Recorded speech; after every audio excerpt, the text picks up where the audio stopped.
خیر و برکت کے ساتھ گزر گیا۔ پروردگار عالم نے حسب حیثیت اور حسب نیت نیکی کی توفیق عطا فرمائی۔ جیسا کسی کے مقدر میں تھا پروردگار عالم نے ویسے اسے عطا فرمایا، اور حسب نیت میں نے اس لیے کہا کہ آدمی کی نیت کے بغیر کچھ بھی نہیں ملتا، نہ دین ملتا ہے نہ دنیا ملتی ہے۔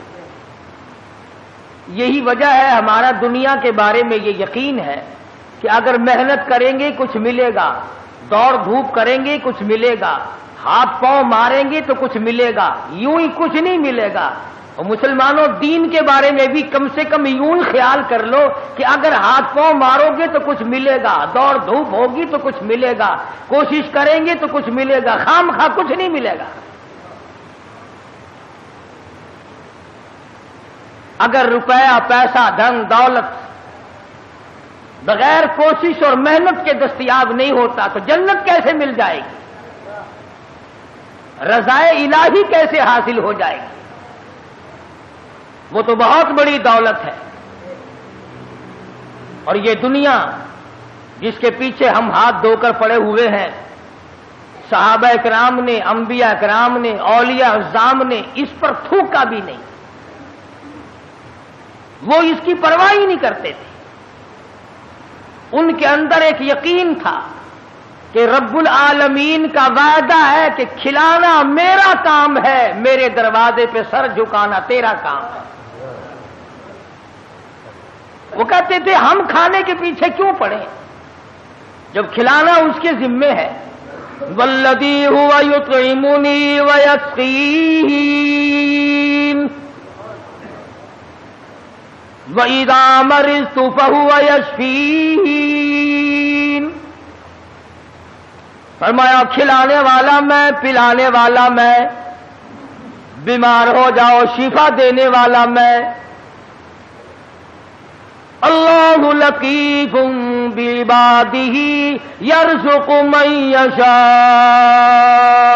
اور میرے بندو روزی کا معاملہ، کاروبار کا معاملہ، دھندے کا معاملہ، یہ تمام کا تمام میرے قبضے قدرت میں ہے، میں نے کسی کو ساجی نہیں بنا رکھا۔ واللہ یقبض ویبسط والیہ ترجعون۔ جس کو چاہوں لاکھ پتی بنا دوں، جس کو چاہوں کروڑا پتی بنا دوں، جس کو چاہوں دو جہان کا مالک بنا دوں، جس کو چاہوں دین اور دنیا دونوں عطا کر دوں، جس کو چاہوں دنیا کے اندر اس ٹکڑوں کا محتاج بنا دوں، اپنے زمانے کا بادشاہ ہو، لیکن تخت شہنشاہیت چھین کر اتنا مجبور کر دوں کہ دنیا کے سامنے ذلت کے ٹکڑے مانگ کے مر جائے۔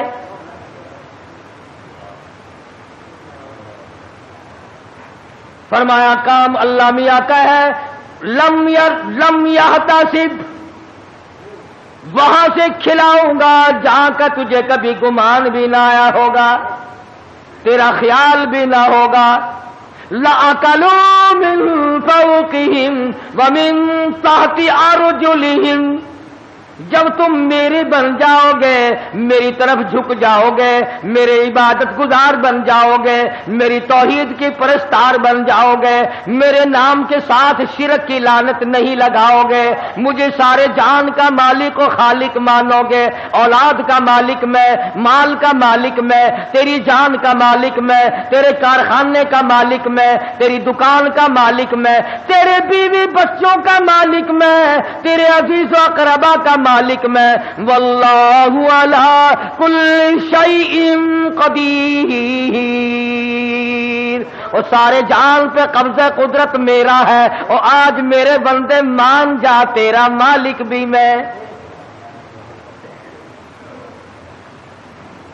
فرمایا کھلانا میری ذمہ داری ہے۔ وَفِي السَّمَاءِ رِزْقُكُمْ وَمَا تُوعَدُونَ۔ فرمایا جب تم میرا بن جاتا ہے، لَأَكَلُوا مِن فَوْقِهِمْ وَمِن تَحْتِ أَرْجُلِهِمْ، اوپر سے بھی رزق برساتا ہوں، زمین سے بھی رزق اگاتا ہوں، تجھے کسی طرح کی پریشانی نہیں ہونے دیتا، سارا جہان میں نے تیرے لیے بنایا، کھیتیاں سرسبز ہیں تیری غذا کے واسطے، چاند سورج اور ستارے ہیں ضیاء کے واسطے، سب جہاں تیرے لیے اور تو خدا کے واسطے۔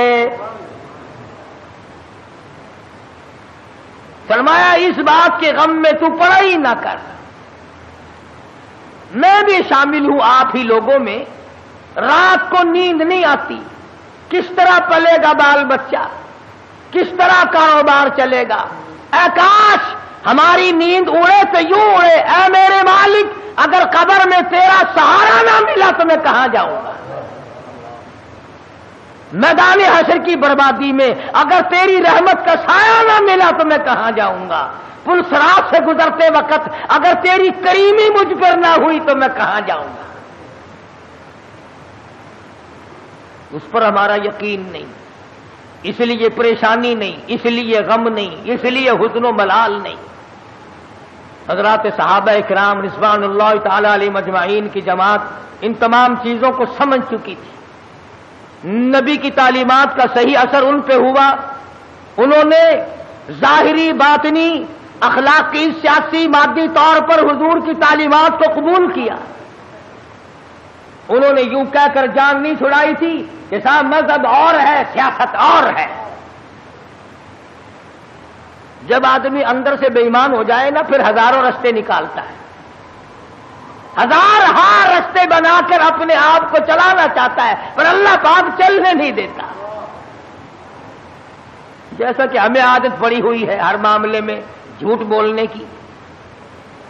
سیدنا عیسیٰ علیہ الصلوۃ والسلام کا زمانہ ہے، اللہ کے نبی ہیں، پاک پیغمبر ہیں، روح اللہ ہیں، ایک خادم ساتھ رہتا تھا۔ عیسیٰ علیہ الصلوۃ والسلام نے 3 روٹیاں پکوائیں اور اس خادم کے حوالے کر دی کہ ان کو پلے باندھ لے، راستے میں کام آئیں گی۔ اللہ اکبر، ہو پیغمبر ہو نبی روح اللہ، اسے بھی بھوک لگتی ہے، اسے بھی پیاس لگتی ہے، اور جسے بھوک پیاس لگتی ہو وہ حاجت روا نہیں ہو سکتا۔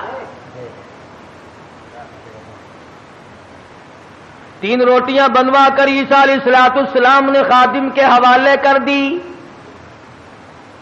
سفر طے ہوتا رہا، چلتے رہے، جنگل کا راستہ ہے، چپکے سے خادم نے 1 روٹی نکال کر کھا لی۔ کسی درخت کے نیچے جا کر چھاؤں میں عیسیٰ علیہ الصلوۃ والسلام بیٹھے، فرمایا روٹی لے آ، جب نکال کے دیکھی تو 2 نکلی۔ عیسیٰ علیہ السلام فرمانے لگے گرتی تو تینوں گر جاتی، یہ تیسری روٹی کہاں گئی؟ کہنے لگا اللہ پاک کی قسم ہے میں نے تو نہیں کھائی۔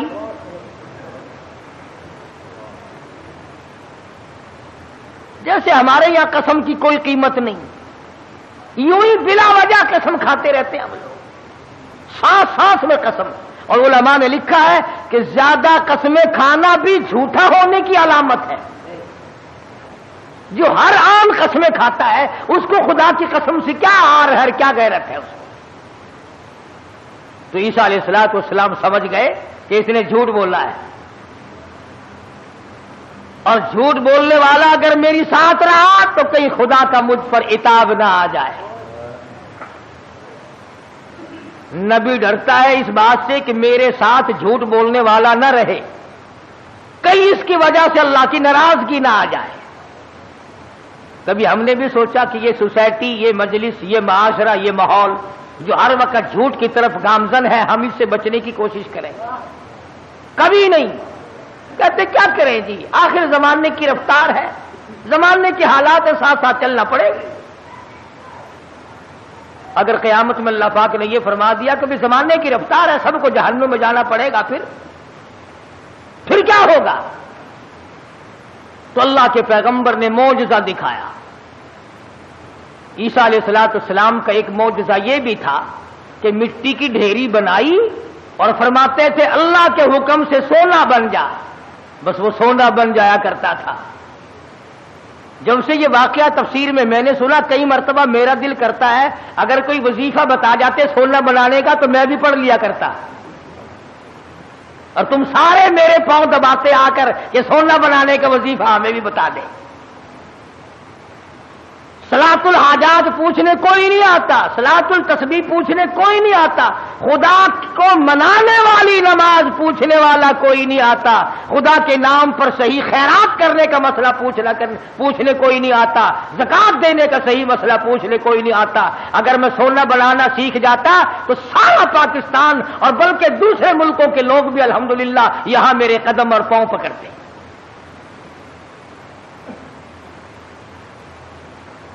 اور اللہ کے قرآن کے مقابلے میں کروڑوں ٹن سونے پہ لعنت ہے ایک آیت کے مقابلے. کیوں؟ سونے کے مالک تو میں نے کئی بدلتے دیکھے, قرآن والا کبھی نہ بدلا.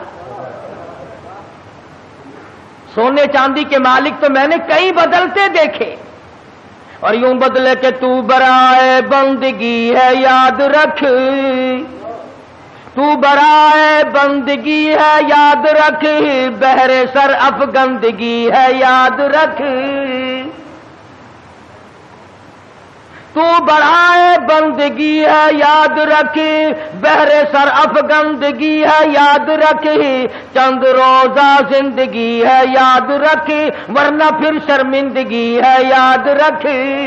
یاد کر لے اس بات کو, یا ان دنوں میں کچھ بنا لے ورنہ ہمیشہ ہمیشہ کے لیے شرمندہ رہے گا. تو عیسیٰ علیہ السلام نے مٹی کی 3 ڈھیریاں بنائی اس خادم کے سامنے اور فرمایا کہ سونا بن جا. وہ تینوں ڈھیریاں مٹی کی سونا بن گئی. اللہ کے نبی کا معجزہ ہے. شکر ہے تمہیں ایسا کوئی درویش فقیر آج تک ملا ہی نہیں, ورنہ اس کو علل اعلان خدا مانتے, علل اعلان خدا مانتے. یہ پیغمبر کا معجزہ ہے. جو مٹی کی چڑیا قرآن مجید کا ترجمہ کر رہا ہوں, مٹی کی چڑیا بنائی اور اس میں پھونک ماری, قم باذن اللہ فانفخ فیہ فیکون طیرا باذن اللہ. مٹی کی چڑیا بنائی, پھونک ماری, پھر کر کے وہ چڑیا اڑ گئی. اگر آج کوئی ایسا یوں کرتا ہے نا, میں کہتا ہوں ایک بھی خدا کا نام لینے والا شاید نہ ملتا. کہتے دیکھو پرندے نہیں بنا رہا ہے. تو عیسیٰ علیہ السلام نے مٹی کی ڈھیریاں 3 بنائی اور فرمایا سونا بن جا. وہ سونا بن گیا. تو ایک ڈھیری تو عیسیٰ علیہ السلام نے اپنی طرف کو یوں کھسکا لی, سرکا لی کہ یہ تو میری, اور ایک اس کی طرف کو کر دی کہ یہ تیری, اور تیسری کی طرف انگلی کا اشارہ کر کے فرمایا کہ یہ اس کی ہے جس نے تیسری روٹی کھائی. یہ سونے کی ڈھیری اس کی ہے جس نے تیسری روٹی کھائی. تو کہنے لگا اللہ کی قسم, قرآن کی قسم, میں کھائی ہے.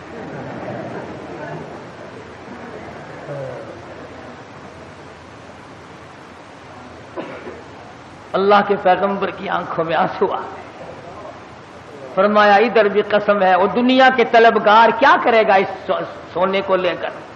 اسی کو کہتا کہ سونے چاندی کی چمک بس دیکھنے کی بات ہے, سونے چاندی کی چمک بس دیکھنے کی بات ہے, 4 دن کی چاندنی اور پھر اندھیری رات ہے. اس نے کہا چلو پیغمبر کی خدمت سے تو گیا, پیغمبر کی خدمت سے تو گیا, ساتھ رہنے سے تو گیا, پر مٹی کی گٹھڑی تو بن جائے, سونے کی گٹھڑی تو بن جائے. تو سیدنا اللہ کے نبی دولت کو ہاتھ نہیں لگایا کرتے. اللہ اکبر. امام الانبیاء محبوب کبریا حضرت محمد مصطفیٰ صلی اللہ تعالی علیہ وسلم کو ازواج مطہرات میں سے کسی نے دیکھا, گھر والیوں میں سے کسی نے دیکھا, ساری رات کروٹیں بدل بدل کے گزار دی, ساری رات پریشانی میں گزار دی. ازواج مطہرات میں سے ام المؤمنات میں سے ہماری ماؤں میں سے کسی نے پوچھا یا رسول اللہ آج نیند کیوں نہیں آئی, آج کی رات ساری گزر گئی, نیند کیوں نہیں آئی؟ فرمایا راستے میں ایک کھجور پڑی تھی, میں نے اس نیت سے اٹھا کر کھا لی کہ یہ ضائع ہو جائے گی, کسی کے پیر کے نیچے آ کر کھانے کی چیز ہے. اب مجھے شبہ یوں پڑتا ہے وہ کبھی کسی اور کا حق نہ ہو. شہنشاہ کائنات ہے صلی اللہ علیہ وسلم، امام الانبیاء ہے، ایک کھجور کے لیے ساری رات بے چین ہے، ہم مربے دبا جاتے ہیں، 1 منٹ کے لیے کبھی پریشان نہ ہوئے، ہم ہزاروں کھا جاتے ہیں، لاکھوں مار جاتے ہیں، تو بھی تو اسی نبی کا امتی ہے۔ مدنی کریم صلی اللہ تعالی علیہ وسلم نے فرمایا ایک دانہ جب آدمی کے حلق کے نیچے حرام کا جاتا ہے، اللہ میاں کی طرف سے اس کی طرف عذاب آنا فوراً شروع ہو جاتا ہے۔ تو عیسیٰ علیہ السلام نے جب اس نے خادم نے کہا نا، عیسیٰ علیہ السلام نے فرمایا کہ تیسری سونے کی ڈھیری اس کی ہے جس نے تیسری روٹی کھائی، کہنے لگا اللہ کی قسم میں نے کھائی ہے۔ تو عیسیٰ علیہ السلام نے وہ سونے کی ڈھیریاں دوسری بھی، تیسری بھی، پہلی بھی، تینوں اس کی طرف سرکا دی، کھسکا دی، فرمایا تجھے مبارک ہو سونا، تو ہی لے جا، میں کیا کروں گا۔ تو وہ دل میں بڑا خوش ہوا، کبھی گٹھڑی مل گئی سونے کی، مزے ہو گئے، چلو نبی کی خدمت تو محروم ہو گیا مگر سونے کی تو پن مل گئی نا۔ اس نے گٹھڑی بنائی سونے کی اور لے کے چلا، سامنے سے 3 ڈاکو آتے ہوئے مل گئے، انہوں نے کہا کیا ہے؟ انہوں نے کہا اگر میں نہیں بتاؤں گا تو یہ پکڑ کے دیکھ لیں گے، یہ 3 ہے میں 1 ہوں۔ کہنے لگا سونا ہے؟ وہ لگے سر آنکھیں بدل لے، کہنے لگا بھی مارنے کی کوئی ضرورت نہیں، بہت بڑا سونا ہے، تینوں 3 اتحاد ہو جائیں گے، 2 آئے تھے، 3 حصے کر لیں گے تینوں، کوئی مارنے کی قتل کرنے کی ضرورت نہیں۔ آج کل کا زمانہ تو تھا ہی نہیں جو مرنے کے بعد تلاشی لیں گے۔ پچھلے سال ساہیوال میں ایک آدمی کو قتل کیا، جب تلاشی لی تو 10 پیسہ نکلا۔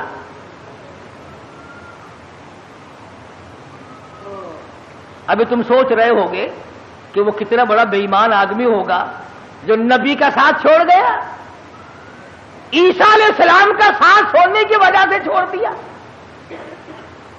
کیا یہ بے ایمان اسی زمانے میں تھے؟ آج کل ایسے بے ایمان نہیں۔ یہ رمضان المبارک کے 2 جمعوں میں جو 1 سائیکل گئی ہے، یہ مسلمان لے گیا، یہ انسان کا تخم لے گیا، یہ رسول اللہ کا امتی لے گیا کوئی؟ رمضان کا مہینہ ہو، الوداعی جمعہ اور سائیکل چرا کر اپنے آپ کو کامیاب سمجھتا ہے۔ میرا ایمان ہے کہ اس قسم کے چوری کرنے والے کا پیسہ فالج کے سوا اور کسی بات پر خرچ نہیں ہوگا۔ انسانیت ہے یہ، چوڑا بھی ایسا نہیں کرتا، سکھ اور عیسائی نہیں کرتا جو آج مسلمان کرتا ہے۔ اور پھر مسلمان کے مسلمان ہو، کس نے تمہیں یہ پٹی پڑھائی ہے کہ تم سور کھا جاؤ پھر بھی مسلمان ہو، کتا کھا جاؤ پھر بھی مسلمان ہو، حرام کھا جاؤ پھر بھی مسلمان ہو، رمضان میں چوری کرو، زنا کرو، شراب پیو، بدکاری کرو پھر بھی مسلمان ہو؟ یہ کون سے ملا نے تجھے راہ لگایا ہے؟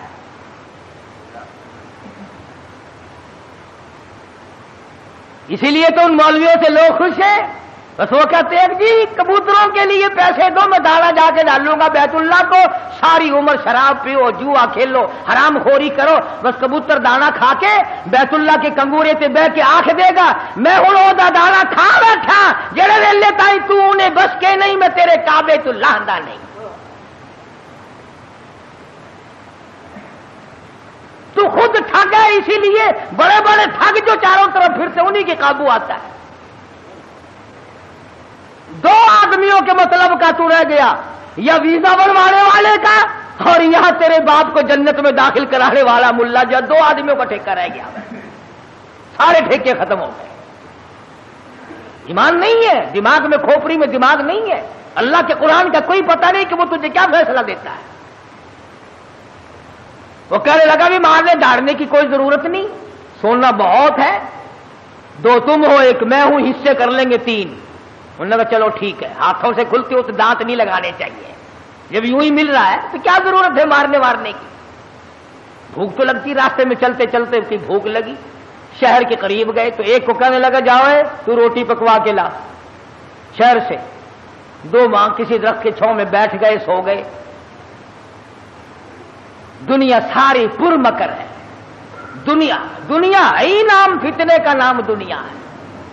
وہ جو شہر میں روٹی پکوا رہا ہے نا، وہ سوچنے لگا آرام سے سوئے پڑے ہیں چھاؤں میں دھوپ میں پھر رہا ہوں، پریشان ہو رہا ہوں، اپنی تو روٹی کھا لوں، یہاں ان کی روٹیوں میں زہر ملا کے لے جاؤں، کھاتے ہی سو جائیں گے، سارا سونا میرا، ساری دولت میری، تمام کا تمام میرا ہی ہو جائے گا۔ دماغ نے اجازت دے دی، ٹھیک ہے کرو ایسا، اپنی روٹی وہاں کھا لی، ان کی روٹیوں میں زہر ملا کے لایا، اور یہ دونوں آپس میں کہنے لگے جنگل میں پڑے ہم، وہ شہر میں فلودہ کھا رہا ہوگا، خدا جانے کیا کیا اڑا رہا ہوگا مزے، بڑا چٹورا ہے، دیر لگا دیے، دیکھ لو کھانے پینے مصروف ہے بھائی۔ ایک کہنے لگا میں بتاؤں ترکیب، اس نے کہا کیا ہے؟ کہ آوے نا اب تبا کر کے مارو تلوار، گردن دور جا کے پڑے گی، آپ دونوں ہاتھ دودھ ہو جائیں گے نصف نصف۔ انہوں نے تلوار تیار کر لی، وہ زہر ملا کے لایا، اسی کا نام تو دنیا ہے۔ فرمایا قل متاع الدنیا قلیل والآخرۃ خیر لمن اتقى ولا تظلمون فتیلا۔ دنیا تھوڑے دنوں کا سودا، لا یغرنک تقلب الذین کفروا فی البلاد متاع قلیل۔ دنیا کا دھوکہ تجھے دھوکے میں نہ ڈال دے، دنیا کی زیب و زینت تجھے لپیٹ کے نہ رکھ دے، تجھے آخرت اور دنیا میں خسرت دنیا والآخرہ ذالک هو الخسران المبین، خسارے میں ڈال دے گی تجھے۔ اب وہ تو جناب روٹیوں میں زہر ملا کے لایا، اور جب آیا نا سارا دن خرچ کر دیا، شہر میں تفریح ہوتی رہی جناب کی، ہیں ہم یہاں پڑے ہیں، تیرے باپ کے نوکر ہیں، چوکیدارا کرتے رہے، موڑی تلوار گردن وہ جا کے پڑی۔ تو کہنے لگے لے بھائی کٹ گئی راند، آپ دونوں نصف نصف ہوں گے، کھانا کھاؤ۔ روٹی جو کھائی اس نے کہا تھوڑا سا آرام کر لو، طبیعت بگڑ رہی ہے۔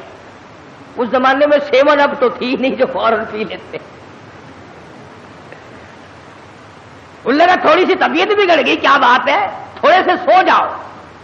اس کھا کے جو سوئے پھر کون اٹھتا، پھر اٹھنے والا کون تھا؟ چند دنوں کے بعد عیسیٰ علیہ السلام کا وہاں سے گزر ہوا، 3 لاشیں پڑی دیکھی، سونے کی گٹھڑی رکھی دیکھی، پہچان لی۔ فرمایا اے دنیا تو نے کسی سے وفا نہ کی،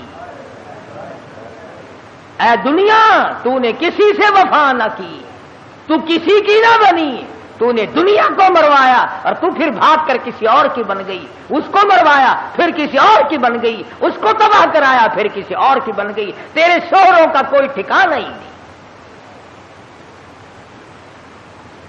اس لیے قرآن کریم نے اس بات کی طرف ہمیں متوجہ کیا، جھوٹ فریب غلط زندگی سے باز آؤ، طبیعت بدلو، مزاج بدلو، حالات کو پلٹا دو، تاکہ جس وقت تیری موت آئے تو کچھ تو تیرے پلے ہو نا۔ اگر تمہارا پیسے کے بارے میں یہ خیال ہے کہ سفر میں پیسہ کام آتا ہے، سارا جہان کہتا ہے سفر میں پیسہ کام آتا ہے، میں کہتا ہوں قبر میں قرآن کام آتا ہے۔ اگر تمہارا یہ خیال ہے کہ رشتے ناطوں اور شادی بیاہ میں پیسہ کام آتا ہے، میں کہتا ہوں قیامت میں ایمان کام آتا ہے۔ تم اس طرف دھیان کب کرو گے آخر؟ حضرت مولانا احمد علی صاحب لاہوری سبقید رحمت اللہ علیہ یہ چیزیں اللہ والوں کی جوتیاں سیدھی کیے بغیر نہیں ملتی، کہ دنیا کیا چیز ہے اور دین کیا چیز ہے یہ پہچان نہیں ملتی ہوتی جب تک کسی اللہ والے کی جوتیوں میں آدمی وقت نہ لگائے۔ بڑا مشکل ہو جاتا ہے آدمی کا تمیز کرنا۔ حضرت لاہوری رحمت اللہ علیہ فرمایا کرتے تھے کہ جب میں لاہور میں قرآن مجید کا درس دیا کرتا تھا تو ایک مجذوب قسم کا آدمی کہیں جنگل سے آتا تھا اور صبح کا درس قرآن کا سن کر اتنا تیزی سے بھاگتا جیسے اس کے پیچھے آگ بھاگ رہی ہو۔ تو حضرت لاہوری فرماتے میں نے ایک دن اس سے پوچھا کہ آپ اتنے جلدی کیوں بھاگتے ہیں؟ تو یوں فرمایا کہ لاہوری تیرا درس قرآن کا سننے تو اس لیے آتا ہوں کہ فرشتے تیرے درس میں آتے ہیں، تیرا درس سننے تو اس لیے آتا ہوں کہ فرشتے تیرے درس میں آتے ہیں، اور بھاگتا تمام لوگ بتاتے ہیں، مفتی صاحب بھی بتاتی تھی کہ جیسے ہی مجمع میں وہ رومال آیا ساری مسجد خوشبو سے معطر ہو گئی۔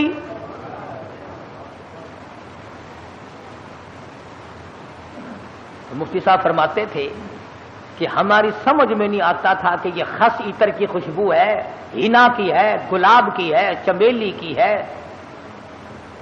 دربار کی ہے، زعفران کا عطر ہے، کستوری ہے، عنبر ہے، کیا چیز ہے، خوشبو نرالی ہے۔ اور جو طالب علم پڑھ رہے تھے اس زمانے میں، آخری دن تھا، ختم قرآن مجید تھا، ان طالب علموں نے مجھے بتایا کہ اتنی تیز خوشبو دماغ پرور، روح پرور کبھی نہیں سونگی۔ تو مفتی صاحب فرماتے تھے کہ میں نے مولانا عبید اللہ انور سے پوچھا کہ حضرت رومال تو ہم نے اس قسم کے بہت دیکھے، رومال تو اس قسم کے ہم نے بہت دیکھے، مگر یہ خوشبو آپ نے کہاں سے لگائی ہے اس میں؟ رومال تو عام دنیا لیے پھرتی ہے، مگر یہ خوشبو آپ نے کہاں سے لگا دی اس میں؟ اتنی بہترین خوشبو ہے، روح پرور خوشبو ہے، من بھاتی خوشبو ہے، اور ساری مسجد اندر سے باہر سے برآمدہ جتنا بڑا مجمع ہے سارے کا سارا معطر ہے۔ یہ خوشبو کہاں سے لگائی؟ تو مولانا عبید اللہ انور نے رو دیا اور فرمانے لگے کہ ابا جان کو جب آخری وقت میں تختے پر غسل دیا تھا، اس رومال سے میں نے حضرت لاہوری کی داڑھی کا پانی خشک کیا تھا، 17 سال گزر گئے، اس دن سے لے کر آج تک اس رومال سے یوں ہی خوشبو آتی ہے۔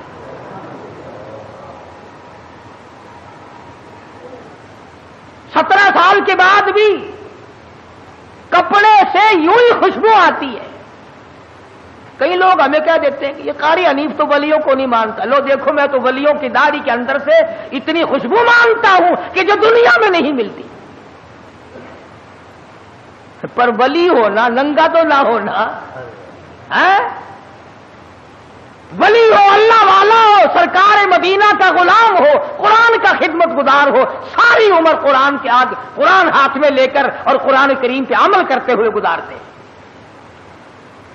لاہوری اتنا بڑا ولی تھا، ملک امیر محمد خان گورنر پنجاب حضرت لاہوری کی خدمت میں آیا، سمجھدار آدمی تھا۔ یہ پچھلے لوگ پھر بھی اللہ والوں کی قدر کیا کرتے تھے، اب جیسا گھپلا تو کبھی بھی نہیں بچا۔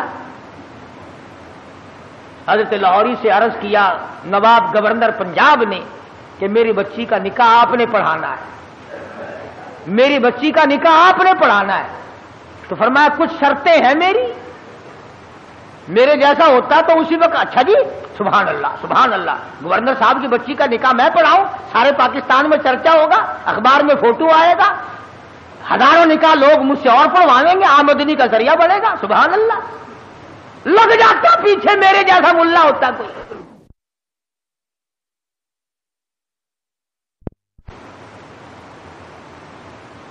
گورنر صاحب کا پونجڑا پکڑ کے پچھل پکڑ کے پیچھے پیچھے لگ جاتا، مگر وہ لاہوری تھا، دنیا پہ تھوکتا نہ تھا۔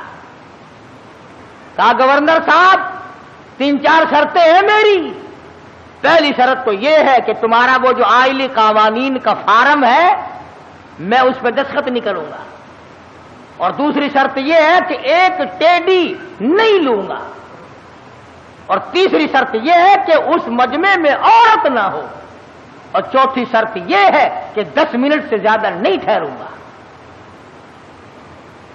جس کے دل میں قدر ہوتی ہے وہ ساری شرطیں ماننا کرتا ہے۔ کہنے لگا بالکل ٹھیک ہے، 10 شرطیں اور بتاؤ، ساری مانوں گا، لیکن نکاح آپ سے پڑھوانا ہے، نکاح آپ سے پڑھوانا ہے۔ آج کل نکاحوں کا بھی کیا معاملہ ہے۔ میں بیری والی میں خطیب تھا، اس محلے میں ایک شادی ہوئی تو نکاح کے لیے مجھے بلایا، برات آئی تھی لاہور سے، سارے یہ پتلونوں والے تھے، کھینچے کچائے، جیسے گھوڑے کا ساز نہیں کھینچا رہتا تانگے والے گھوڑے کا، بالکل کسا ہوا ساز۔ اب کھڑے سارے، مجھے بیچ میں کھڑا کر لیا، انہوں نے کہا ہاں جی پڑھو نکاح۔ میں نے کھڑے کہ ہاں اور کیا؟ میں نے کہا یارو ایسا نکاح سیکھا ہی نہیں جو کھڑے کھڑے پڑھا دوں. میں نے کہا یاد رکھو اگر میں نے کھڑے کھڑے نکاح پڑھا دیا نا یہ دلہا اور دلہن ساری عمر بھاگتے ہی پھریں گے, ٹھہرنے کے نہیں.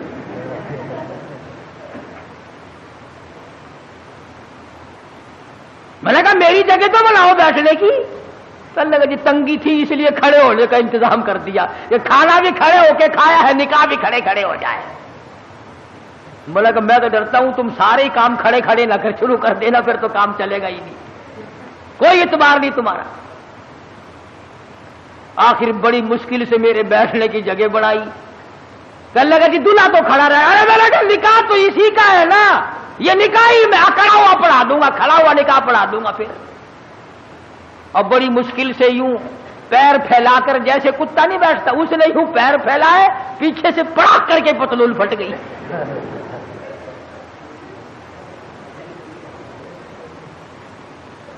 اس پر بڑے راضی ہوتے ہیں, اس لباس پر بڑے خوش ہوتے ہیں. بابو جی ہیں نرالے طریقے, نرالے طور, انگریز بے ایمان کی نقل کر کے خوش ہوتے ہیں. دیکھا ہوگا نا آپ نے ان لوگ, دیکھو یہاں جیبیں لگتی ہیں, یہاں جیبیں لگتی ہیں, اور یہ کئی یہاں پیچھے جیب لگائے پھرتے ہیں. پلیٹ فارموں پہ, قلعے پہ کبھی کبھی جاؤ گے نا سردی کے موسم میں, یوں پیچھے سے نکال کر کھاتے دیکھو گے آپ, یوں چلگو سے چاپ رہے ہیں, یوں نکال کے پیچھے سے. دیکھنے والے کو نفرت آتی ہے کہ جیب کہاں لگائی ہے, یہاں کوئی خاص دربار ہے. نوٹ بھی یہیں سے نکال کے دیتے ہیں. پچھلے دنوں میں پشاور جانے لگا تو وہ ٹکٹ اوکے کہتے ہیں, ٹکٹ اوکے کراتے ہیں نا, تو چانس کے لیے ایک بابو جی کھڑے تھے. اس نے کہا اچھا جی پیسے نکالو آپ کو ٹکٹ. میں بالکل ملا ہوا کھڑا تھا نا, وہ یوں جھکا. میں نے کہا شاید کوئی نیچے کاغذ گر گیا. میں کھڑا تھا اس کے دائیں طرف, نیچے جھک کر یوں پیچھے کو ہاتھ کیا. میں نے کہا لو بدبخت پیچھے سے نکال لے گا پیسے. یہ کیا تہذیب ہے. تو گورنر پنجاب نے, اللہ اس کی مغفرت فرمائے, ہم سب گناہگار ہیں. بہرحال جب تک ملک امیر گورنر پنجاب کا رہا, گورنر ہاؤس میں عورت قدم نہ رکھ سکی, عورت ذات قدم نہ رکھ سکی. اور جب یہ اللے تڑلے آئے پھر یہ عورت کے بغیر لیٹرین میں بھی نہ گئے.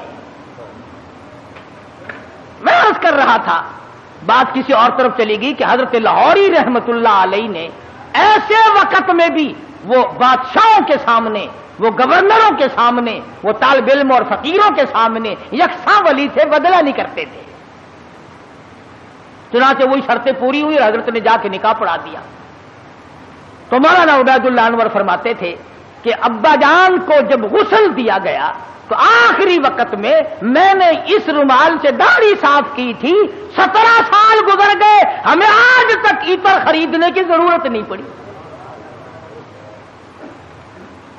اور قبر کی مٹی سے بھی خوشبو آئی. لوگوں نے کہا کسی مرید نے سینٹ پھینک دیا ہوگا. لیبارٹری والوں کو مٹی دی گئی, انہوں نے ریسرچ کی, تحقیق کی, تفتیش کی, اور رپورٹ یہ دی یہ وہ خوشبو ہے جس کا دنیا میں وجود ہی نہیں. اس لیے میں نے یہ آیتیں آپ کے سامنے رکھی کہ کتنا ربنا ربنا آدمی کرتا ہے, مگر اس وقت کے ربنا سے کچھ نہیں بننے گا. اب کی یا ربی سے بہت کچھ بن سکتا ہے. وقت ہے مانگ لے, وقت ہے کمائی کر لے, وقت ہے ان راتوں میں کچھ کمائی کر لے, وقت ہے ان دنوں میں کچھ کمائی کر لے, وقت ہے دولت کما لے, قبر بنا لے, حشر بنا لے, قیامت کے دن کا سایہ تیار کر لے, قبر کے لیے بچھونا اور بستر بنا لے, روشنی اور لالٹین کا انتظام کر لے. اب وقت ہے موت کے وقت کی پیاس کے لیے آب زمزم تیار کر لے. تمام چیزوں کا وقت آج ہے. اور اگر اس ساری زندگی کو یوں ہی برباد کر دیا کہ صاحب ہم تو یوں کہہ ڈالیں گے کہ میری بد نصیبی نے مجھے مار دیا تھا اور یہ بس گمراہی ہو جو گئی جی, تو اس سے کام نہیں چلتا. پروردگار عالم مجھے اور آپ کو قرآن کریم سمجھنے کی, سمجھانے کی توفیق عطا فرمائے. جب تک ہم قرآن کریم کے نزدیک نہیں آئیں گے, یاد رکھو کوئی قوم کامیاب نہیں ہوگی. اور اپنی اولاد کو سمجھاؤ, دو چار آیتوں کا لکھے پڑے حضرات ترجمہ دیکھ لیا کرو، کم سے کم پتہ تو چل جائے کہ خدا کے کلام میں ہے کیا، حکم کیا ہے، خدا ہمیں کہنا کیا چاہتا ہے۔ دھمکی کا ہی پتہ چلے گا، اس کی رحیمی کا ہی پتہ چلے گا، اس کی کریمی کا پتہ چلے گا، جنت اور دوزخ کے واقعات اور ان کے مزین ہونے کا اور دوزخ کے اندر شدید ترین عذاب ہونے کا پتہ چلے گا۔ خدا کی قسم صحابہ کرام کے واقعات اگر آپ کے سامنے لاؤں تو آپ حیران ہوں گے کہ انسان ہو کر پیٹ بھی تھا، بیوی بھی تھی، بچے بھی تھے، بھوک لگتی تھی، پیاس لگتی تھی، گرمی سردی بھی لگتی تھی۔ ذات الرقا ایک جنگ کا نام ہے، ذات الرقا، ذات الرقا ایک جنگ کا نام رکھا گیا۔ اس کا اردو ترجمہ ہے چیتھڑوں والا جنگ، تھگڑیوں والا جنگ، ٹلیوں والا جنگ۔ اتنی غربت تھی محمد صلی اللہ علیہ وسلم کے غلاموں کے پاس، نہ جوتی ہے نہ کپڑا ہے، یا خدا کی قسم پتھر پہ پاؤں رکھتے تھے۔ صحابہ کہتے ہیں یوں معلوم ہوتا تھا کہ ہم نے آگ کے انگارے پہ پیر رکھ دیا۔ اپنے پیروں کو چیتھڑے اور کپڑے لپیٹ کے صحابہ کرام چلے۔ کسی جنگ میں صحابہ کرام نے اپنے پیٹ پہ پتھر باندھ باندھ کر گزارے کیے۔ حضرت جابر بن عبداللہ رضی اللہ تعالیٰ عنہ کہتے ہیں کہ ایک جنگ میں کم سے کم 15 دن تک روٹی کی شکل نہیں دیکھنی نصیب ہوئی۔ کمائی تو ان لوگوں نے کی ہے، میں اور آپ کیا کمائی کر کے لے جائیں گے؟ اسی کو تو کہتا ہے کہ تن میرا آشا پڑ گیا، پیری سے گردن جھک گئی۔ تن میرا آشا پڑ گیا، پیری سے گردن جھک گئی، اب تو جھک ہے سرکس خدا کے سامنے ہے۔ بڑھیپا آ گیا، جو جا کے نہ آئے وہ ہے جوانی، اور جو آ کے نہ جائے وہ ہے بڑھیپا۔ جوانی چلی گئی مڑ کے نہیں آئے گی، بڑھیپا آ گیا اب تو جائے گا، بڑھیپا نہیں جاتا، بڑھیپا نہیں جائے گا، تو جائے گا۔ اب قبر آئے گی اور کچھ نہیں آئے گا، نہ بچپن آئے گا، نہ جوانی آئے گی، نہ شباب آئے گا، نہ وہ حسن و جمال آئے گا، نہ وہ خیالات آئیں گے۔ اب تو قبر آئے گی، قبر۔ اور یہ وہی قبر ہے، اگر تمہیں یقین نہیں آتا قبر پر اپنی اور میری، تو یہ لاکھوں چاروں طرف ملتان کے چاروں طرف لاکھوں تم سے بڑے بڑے امیر، بڑے بڑے نواب، بڑے بڑے رئیس، بڑے بڑے جاگیردار، بڑے بڑے منصب کے مالک پڑے ہیں، بڑی بڑی حسینہ، بڑی بڑی خوبصورت بیگمات پڑی ہیں۔ جاؤ آواز لگاؤ، پوچھ کے دیکھو کہ تمہارا کیا حال ہے۔ اس لیے میں نے عرض کیا کہ یہ وقت کمائی کا ہے، کمائی کیجئے۔ جمعے کے دن درود شریف کا اہتمام کرو۔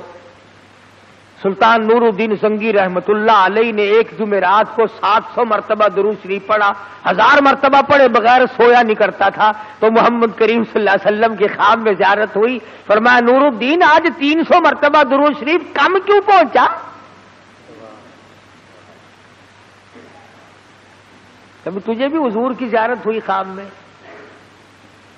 تمنا ہی نہیں، شوق ہی نہیں، ذوق ہی نہیں، ارادہ ہی نہیں، پروگرام ہی نہیں۔ شکل یہ ہے آج ہمارے بننے بگڑنے کی کہ ہمارے دلوں میں وہ یقین کی دولت جو ہونی چاہیے وہ نہیں۔ اگر یقین آ جائے موت پر اور یقین آ جائے قبر پر، یعنی مرتے ہوئے دیکھ ہزاروں کو کندھوں پہ اٹھا کر پہنچا دیا اور اپنی موت کا آج بھی یقین نہیں۔ باپ کو پہنچایا، اماں کو پہنچایا، ساس سسر کو پہنچا دیا، ہزاروں رشتہ داروں کو پہنچا دیا، اور پھر بھی اپنے اوپر یقین نہیں۔ اس لیے میں کہتا ہوں کہ نمازوں کی پابندی کرو۔ جو مرد عورت قرآن کریم پڑھنا جانتے ہیں، یاد رکھو جس نے پڑھا ہے اور پڑھ کر تلاوت نہیں کرتا، قیامت کے دن اندھا کر کے اٹھایا جائے گا۔ اور قرآن کریم اس کے لیے شکایت کرے گا. اور ایک حدیث میں آتا ہے کہ جو قرآن کریم پڑھنا جانتے ہیں عورت یا مرد اور وہ پڑھتے نہیں، تو پچھلی رات قرآن کریم ان کے لیے بد دعا کرتا ہے، یا اللہ انہوں نے مجھے قید کیا، تو اس کو جہنم کا قیدی بنا دے. استغفار کیا کریں آپ، ساری مشکلوں کا حل ہے، پریشانیوں کا حل ہے. اللہ پاک مجھے اور آپ کو عمل کی توفیق عطا فرمائے اور ساری دنیا کے مسلمانوں کو عمل کی توفیق عطا فرمائے.